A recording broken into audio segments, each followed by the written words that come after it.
Kepala Sekolah SMP Satya Praja Pemalang, Ibu Yeni Prihatini SPD atau yang mewakili. Yang kami hormati Bapak Ibu Guru SMP Satya Praja 2 Pemalang dan peserta diseminasi budaya positif. Pertama-tama marilah kita panjatkan puji syukur kehadirat Tuhan Yang Maha Esa atas berkah dan karunia-Nya kita dapat berkumpul di ruangan ini dengan keadaan sehat dan berbahagia. Acara ini diselenggarakan untuk mendukung pendidikan guru penggerak, dalam hal ini Ibu Hanafiah Zamzam yang telah menjadi CGP Angkatan 7. Mudah-mudahan ilmu yang akan diberikan nanti bermanfaat untuk kita semua. Amin. Sebelumnya saya mulai bacakan dulu susunan acara pada pagi hari ini. Yang pertama adalah pembukaan, dilanjutkan dengan sambutan, pembacaan doa, acara inti, dan penutup. Untuk acara yang pertama adalah pembukaan. Marilah kita bersama-sama membaca dengan bacaan basmalah. Bismillahirrahmanirrahim. Berikutnya sambutan-sambutan. Yang pertama akan dibacakan oleh Kepala SMP Satya Praja 2 Pemalang. Kepada Ibu Yeni, waktu dan tempat saya persilakan.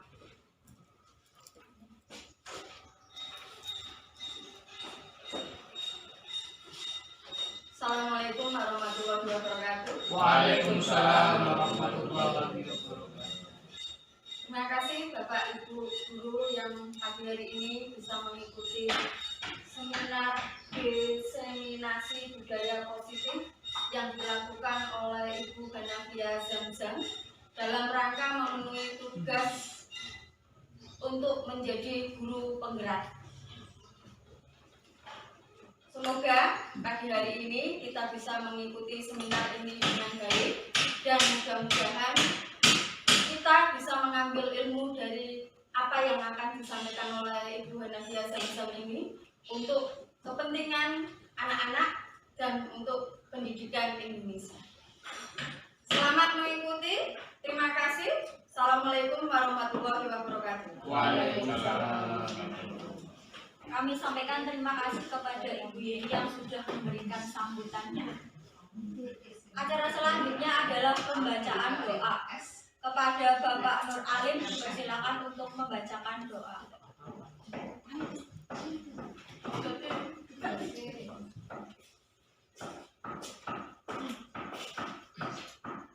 Assalamualaikum warahmatullahi wabarakatuh. Waalaikumsalam warahmatullahi wabarakatuh. Bismillah, alhamdulillah, wassallallahu wala haula wala quwwata illa billah. Yang saya hormati Ibu Kepala SMP Satya Praja 2 Pemalang, Ibu Yeni Prihatini, SPD. Kemudian yang saya hormati juga Ibu Hanafiah Zamzam selaku guru CGP. Mudah-mudahan hadir kita ini akan memberikan manfaat bagi kita semua dari ilmu beliau. Untuk langsung saja kita bersama-sama berdoa memohon kepada Tuhan Yang Maha Esa sesuai dengan agama dan kepercayaan kita masing-masing. Bismillahirrahmanirrahim. Alhamdulillahirabbil alamin. Ya Rabbana lakal hamdu wa lakal Muhammad. Allahumma inna nas'aluka salamatan fid din wa afiyatan fis jasadi wa tawbatan qabla al-maut wa rahmatan inda al-maut wa maghfiratan ba'da al-maut. Allahumma inna 'alaina fi sakaratil maut innaka min al-waraqin hisab. Rabbana atina fid dunya hasanah wa fil akhirati hasanah wa qina adzabannar. Walhamdulillahi rabbil alamin. Assalamualaikum warahmatullahi wabarakatuh. Waalaikumsalam warahmatullahi wabarakatuh. Memasuki acara inti yaitu pemaparan materi sekaligus tentang budaya positif yang akan dibawakan oleh salah satu guru kita yaitu Ibu Hanafiah Zamzam. Mari kita dengarkan bersama-sama, mudah-mudahan ilmu yang beliau akan sampaikan bermanfaat untuk kita semua. Amin. Acara inti ini akan dipandu oleh Ibu Hanafiah Zamzam, kepadanya kami persilakan. Assalamualaikum warahmatullahi wabarakatuh. Waalaikumsalam. Terima kasih Bapak Ibu atas waktu yang sudah diberikan kepada saya. Alhamdulillah washolillah, pada hari ini kita bisa berkumpul bersama-sama dalam kondisi sehat walafiat sehingga kita bisa mengikuti diseminasi budaya positif di SMP Satya Praja 2 Pemalang. Tak lupa kita panjatkan puji dan syukur kehadirat Allah Subhanahu wa taala. Mudah-mudahan acara hari ini bisa diambil manfaatnya, bisa diambil ilmunya sehingga kita semua bisa mendapatkan manfaat dari hasil diseminasi hari ini. Ya, diseminasi ini dilaksanakan oleh saya untuk melengkapi tugas saya di aksi nyata modul 1.4, yaitu tentang budaya positif. Apa itu budaya positif? Nanti kita akan bisa pelajari bersama-sama. Ya, materi yang akan saya bawakan pada hari ini adalah untuk aksi nyata modul 1.4 tentang budaya positif. Pada budaya positif modul 1, jadi sebelum budaya positif nanti akan ada filosofi KHD, kemudian nilai-nilai guru penggerak, kemudian visi guru penggerak, dan budaya positif. Untuk yang pertama, pada modul 1.1,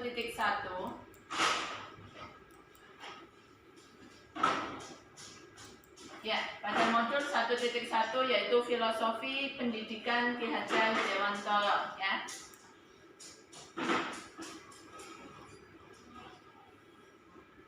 Pendidik adalah petani. Menurut Ki Hajar Dewantara, pendidik adalah petani. Apa sih maksudnya pendidik adalah petani? Siswa yang kita peroleh di sekolah itu mempunyai beragam sifat dan kebiasaan, juga mempunyai minat dan bakat masing-masing. Jadi pada siswa baru seperti kemarin yang kita dapat nih Bapak Ibu, itu berasal dari wilayah-wilayah yang berbeda, berasal dari keluarga yang berbeda yang memang punya minat-minat dan bakat-bakat yang berlainan. Jadi kenapa Pak Ki Hajar Dewantara itu mengistilahkan pendidik itu seperti seorang petani? Karena biasanya petani itu bisa mendapatkan benih berbeda, dan benih yang berbeda ini akan berbeda pula cara menanamnya.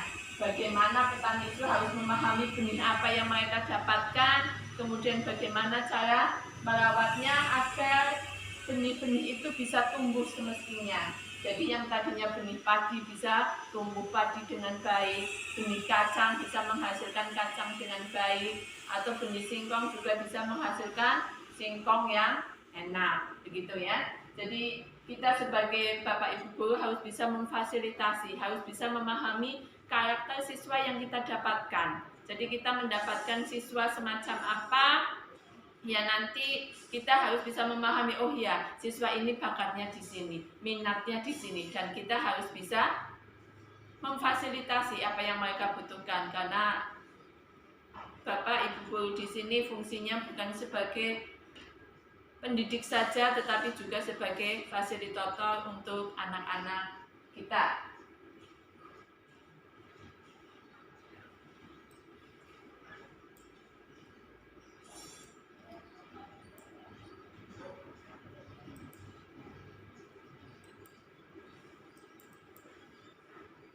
Ya, dulu kita sering berpikir bahwa siswa atau anak itu adalah kertas kosong. Kita bisa mencoret-coretnya semau kita, tapi ternyata tidak Bapak Ibu. Jadi istilah semacam itu ternyata salah. Jadi sebetulnya anak-anak yang lahir ke dunia itu mereka sudah punya bakat, sudah punya kemampuan dari lahirnya. Jadi kertas-kertas yang kita anggap masih kosong itu sebetulnya ada goresan-goresan tipis, dan kitalah yang nanti akan menebalkannya. Jadi mereka akan bisa tumbuh kembang sesuai dengan minat dan bakat mereka masing-masing. Jadi sekali lagi, siswa itu bukan kertas kosong yang bisa kita isi semau kita, tetapi kita hanya menebalkan apa yang mereka sudah bawa dari lahir.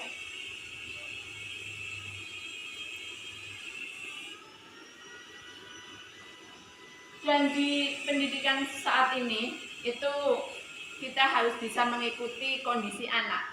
Jadi pada saat kondisi alam dan kondisi alam waktu kita sekolah dengan kondisi alam mereka saat ini belajar itu berbeda. Jadi kita tidak boleh menyamakan apa sih kita dulu dididik semacam ini maka siswa kita juga harus sama dengan kita dulu, tidak. Jadi kita sebagai guru harus bisa mengikuti kodrat alam mereka. Biarkan anak didik kita tumbuh seiring dengan budaya lingkungan mereka. Karena dengan budaya akan tercipta karakter yang baik sesuai dengan profil belajar Pancasila. Selain kodrat alam, pendidikan sekarang juga menganut kodrat zaman. Kodrat zaman yaitu siswa-siswa kita tumbuh dengan tumbuhnya kembang zaman kita. Jadi kita tidak bisa memaksakan anak didik kita ke dalam zaman kita dahulu.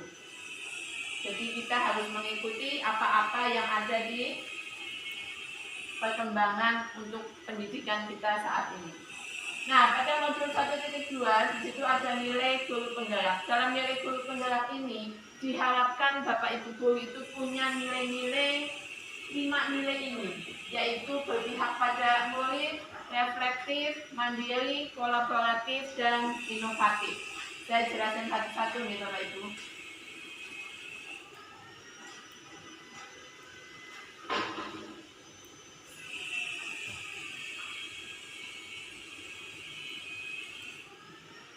Yang pertama adalah berpihak pada murid. Jadi apa yang kita lakukan itu kita harus selalu mengutamakan siswa. Dalam setiap kegiatan apapun tujuannya adalah siswa. Karena guru hanya berperan sebagai fasilitator. Jadi jangan kita berpikir untuk kepentingan kita sendiri, tapi apa yang akan kita lakukan harus tujuannya yang kita pikirkan itu siswa kita nanti akan bagaimana. Nah, bagaimana kita melaksanakan itu nanti bisa menggunakan apa ya? Kita bisa menggunakan kesepakatan kelas sehingga anak-anak itu nanti akan nyaman pada saat mereka belajar. Nilai guru penggerak yang kedua adalah reflektif. Reflektif di sini artinya kita harus terus melakukan introspeksi diri terhadap apa yang dilakukan dan menjadikan refleksi sebagai kebiasaan serta memiliki daya saing yang tinggi.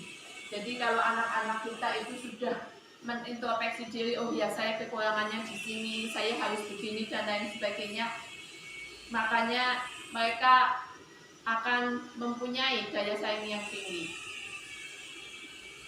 Kemudian yang ketiga adalah mandiri. Mandiri itu artinya kita sebagai guru itu harus memiliki rasa percaya diri yang tinggi bahwa dirinya punya potensi. Saya punya potensi. Jadi punya rasa percaya diri yang tinggi sehingga pada saat kita menyampaikan ke anak kita bisa lebih bertanggung jawab, punya inisiatif, terbuka, menerima pendapat orang lain, menghargai waktu dan siap menerima perubahan. Karena yang diharapkan dalam pendidikan saat ini adalah perubahan untuk anak-anak didik kita.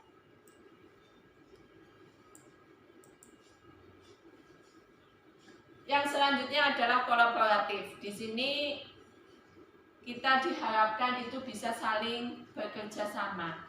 Bekerja sama dengan kepala sekolah, bekerja sama dengan rekan sejawat yang satu mapel yang sama, atau dengan rekan-rekan yang lain, sehingga kita bisa membangun rasa saling percaya diri dan menghargai kepada seluruh pihak yang ada di sini untuk hal-hal yang positif, untuk hal-hal yang baik yang bisa dilakukan. Yang terakhir adalah nilai dukungan adalah inovatif. Jadi mencari ide atau gagasan segar yang tepat guna agar pembelajaran menjadi menyenangkan. Oke. Jadi inovatif ini kita diharapkan itu punya gagasan-gagasan atau ide-ide yang baru yang akan menciptakan perubahan. Oh, misalkan dalam pembelajaran kok anak-anak kok banyak yang ngantuk dan lain sebagainya.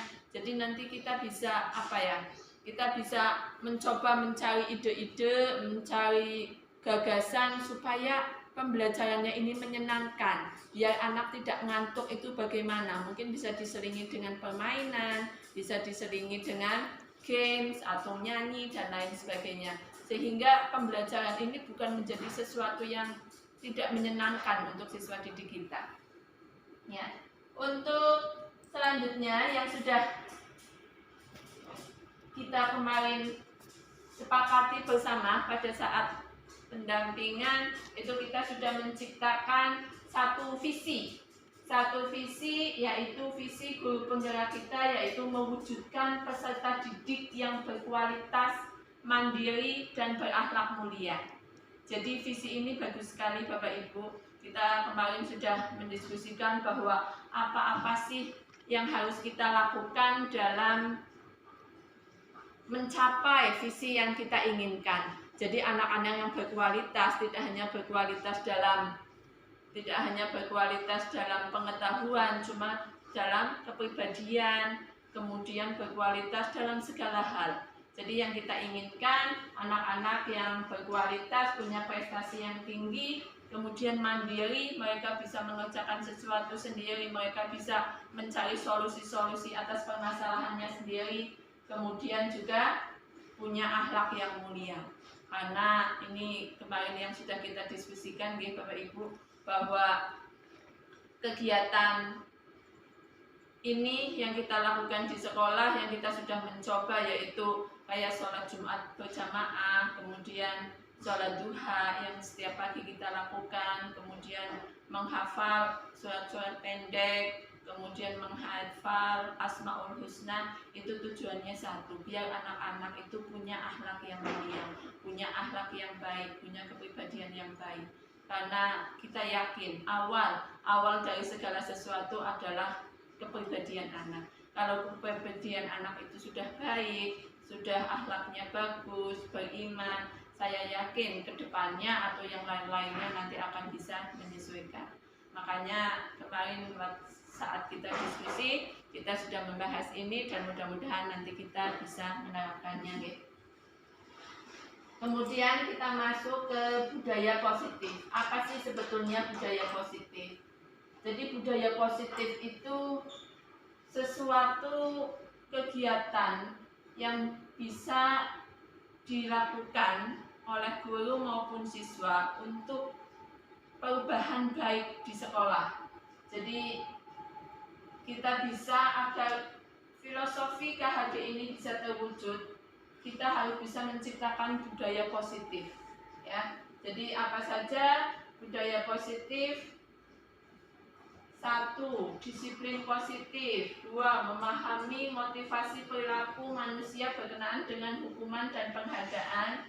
Yang ketiga, posisi kontrol sebagai guru. Yang keempat, pembuatan keyakinan kelas. Dan yang kelima, penerapan segitiga restitusi. Jadi 5 hal ini yang bisa kita wujudkan, untuk menciptakan budaya positif di kelas atau di sekolah ini bisa berhasil. Kita bahas satu-satu nih Bapak Ibu.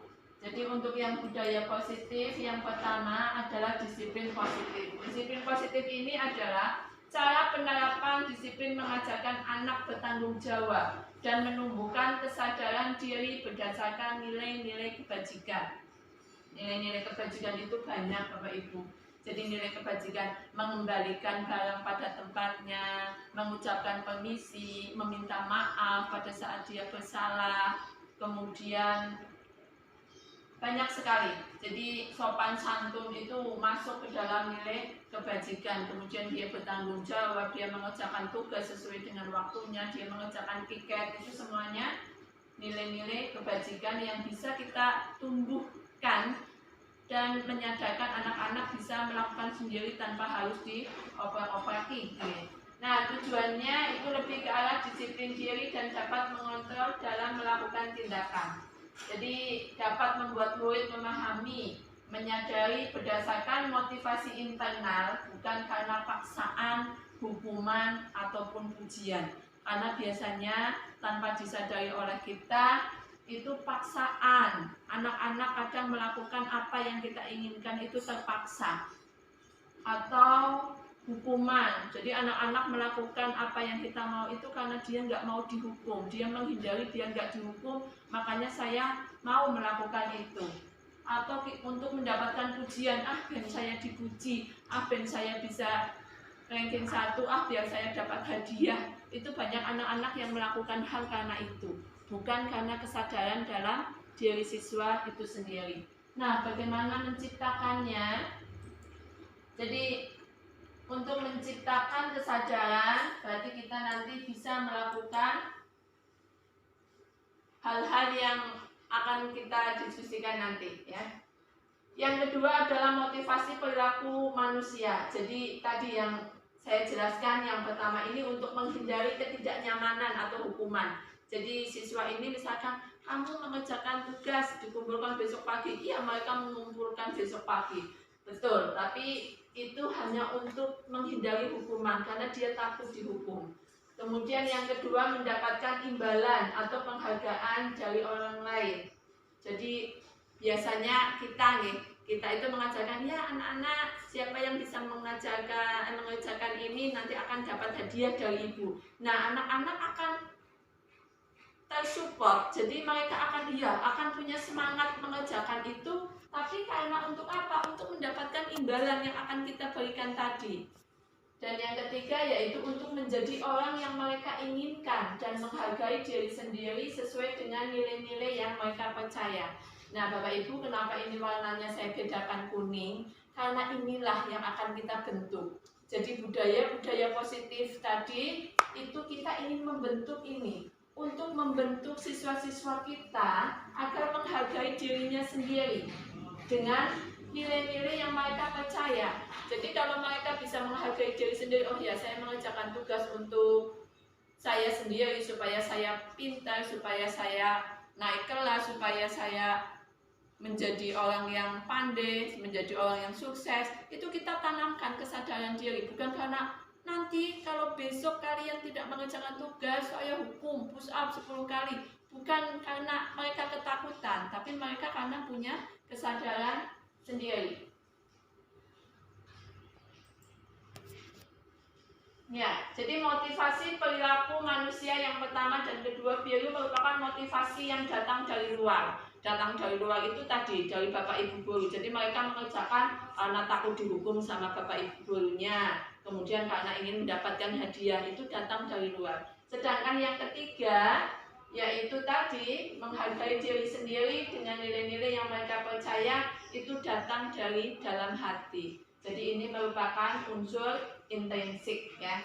Jadi sebaiknya kita tidak memberikan hukuman atau memberikan penghargaan yang meminimalisir motivasi eksternal dalam diri siswa dan lebih memunculkan motivasi menghargai diri sendiri sesuai dengan nilai-nilai yang mereka percayai. Itu nih Bapak Ibu. Jadi saya pun kaget waktu pertama kali mempelajari modul ini.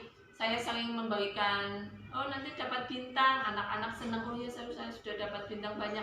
Tapi ternyata penghargaan itu sama nilainya dengan hukuman. Jadi ternyata penghargaan itu nilainya sama dengan hukuman karena itu tidak menyadarkan siswa. Tidak menyadarkan siswa untuk menjadi baik, untuk menjadi diri sendiri, menghargai mereka sendiri, tidak. Jadi mereka itu melakukan itu hanya karena ada imbalan. Nanti suatu saat kalau tidak ada imbalan, dia nggak akan semangat melakukan itu. Makanya yang perlu kita lakukan adalah menyadarkan mereka sendiri, bukan memberikan hadiah-hadiah ataupun memberikan hukuman.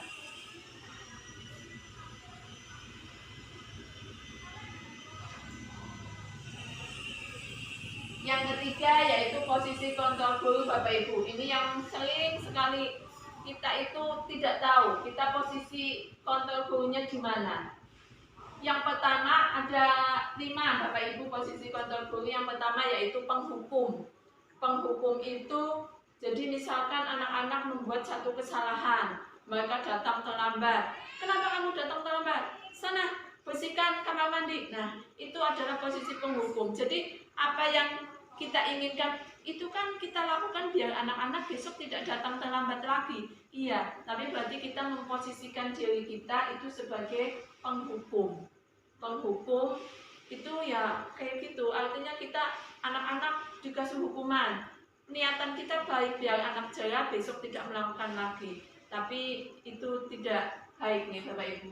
Yang kedua adalah pembuat rasa bersalah. Misalkan kita kasih tugas ke anak-anak, kemudian kita bilang sama anak-anak, anak-anak kenapa tugasnya nggak dikerjakan, kamu nggak kasihan sama ibu sudah ngajar kamu dengan semangat, dengan lain sebagainya, tapi malah tidak dikerjakan tugasnya, kok kasihan sama ibu. Nah itu jadi kalimat-kalimat itu yang membuat anak-anak, aduh saya bersalah ya, ibu sudah semangat sekali kok saya nggak mengerjakan tugas gitu. Jadi posisi kita yang kedua yaitu tadi, kalau kita melakukan itu berarti posisi kita adalah sebagai pembuat rasa bersalah. Yang ketiga adalah sebagai teman. Kalau sebagai teman misalkan, saya nggak bisa, oh ya udah sini ibu bantu gitu. Jadi memberikan bantuan dan lain sebagainya, atau dengan komunikasi yang akrab sebagai seorang teman, berarti kita memposisikan diri kita sebagai teman. Yang keempat adalah posisi sebagai pemantau. Kalau posisi sebagai pemantau, berarti Bapak Ibu kayak ngawasin ujian. Tolong dikerjakan dengan baik, duduk yang rapi, yang tertib ya, jangan membuat kegaduhan dan lain sebagainya. Jadi kita memantau sikap anak-anak, apa yang salah, apa yang benar, semuanya kita pantau, kita catat dan lain sebagainya. Ini sudah melakukan kesalahan, ini sudah melakukan kebaikan, itu berarti posisi kita sebagai pemantau. Nah, yang kelima ini Bapak Ibu, ini yang harusnya kita ini yang harusnya kita punya. Jadi posisi kita harusnya ada di sini, yaitu sebagai seorang manajer. Jadi sebagai seorang manajer, saya jelaskan kenapa kita harus posisi sebagai seorang manajer. Karena yang pertama, guru berbuat sesuatu bersama murid dan meminta siswa bertanggung jawab atas perilakunya, dan mendukung siswa untuk menemukan solusi atas permasalahannya sendiri. Jadi kita hanya sebagai fasilitator Bapak Ibu. Jadi pada saat anak bersalah, cobalah dipanggil, ditanyakan alasannya, karena setiap anak melakukan kesalahan mesti punya alasan. Alasannya apa? Kita tanya dulu. Setelah alasannya kita tanya, kita bisa memberikan keyakinan pada mereka. Pada saat kita dulu di awal pembelajaran kita membuat keyakinan kelas, kita tanyakan lagi keyakinan kelas, mereka bagaimana, kemudian usahakan mereka mempunyai tanggung jawab. Arahkan mereka agar mereka bisa bertanggung jawab sendiri, menemukan solusi-solusi. Kita hanya membantunya, biarkan mereka yang berpikir solusi apa atas tindakan yang sudah mereka lakukan. Nanti kita akan belajar beberapa kasus nih Bapak Ibu. Kemudian yang kedua, mengacu pada segitiga restitusi sehingga siswa dapat menjadi manajer bagi dirinya sendiri, sehingga tercipta identitas positif berhasil pada siswa itu sendiri. Jadi yang kayak tadi, segitiga restitusi itu cara yang kita lakukan, bukan menghukum gitu. Jadi anak bersalah itu tidak harus dihukum, anak betul tidak harus dikasih penghargaan, tapi kita bisa menggunakan segitiga restitusi. Nanti saya jelaskan apa itu segitiga restitusi ya. Jadi biar mereka bisa mempunyai pemahaman sendiri, bisa mensolusi permasalahannya sendiri, bertanggung jawab sendiri, agar mereka bisa mandiri dan menjadi orang-orang yang hebat nantinya.